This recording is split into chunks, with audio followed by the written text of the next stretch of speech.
একটি ছোট এক গ্রামে একটি মেয়ে ছিল, তার নাম ছিল নীলা। তার বড় বড় স্বপ্ন ছিল।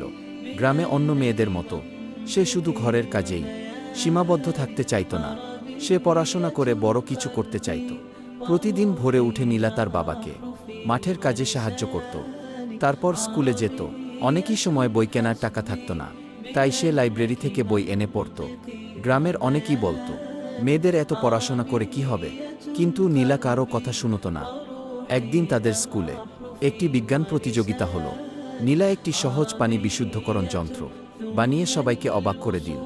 সে প্রথম স্থান অর্জন করল। তার এই সাফল্যের খবর আশেপাশে গ্রামেও ছড়িয়ে পড়ল। এরপর একটি বৃত্তি পেয়ে নীলা শহরের কলেজে ভর্তি হল। অনেক কষ্ট ও পরিশ্রমের পর সে একজন প্রকৌশলী হল। কয়েক বছর পর সে নিজের গ্রামে ফিরে এসে একটি আধুনিক স্কুল প্রতিষ্ঠা করল, যাতে গ্রামের ছেলেমেয়েরা ভালো শিক্ষা পায়। উদ্বোধনের দিন নীলা স্কুলের সামনে দাঁড়িয়ে হাসছিল। তার মনে পড়ছিল সেই দিনগুলোর কথা, যখন মানুষ তার স্বপ্নকে ছোট করে দেখত। আজ সেই স্বপ্নই তাকে সফলতার শিখরে পৌঁছে দিয়েছে।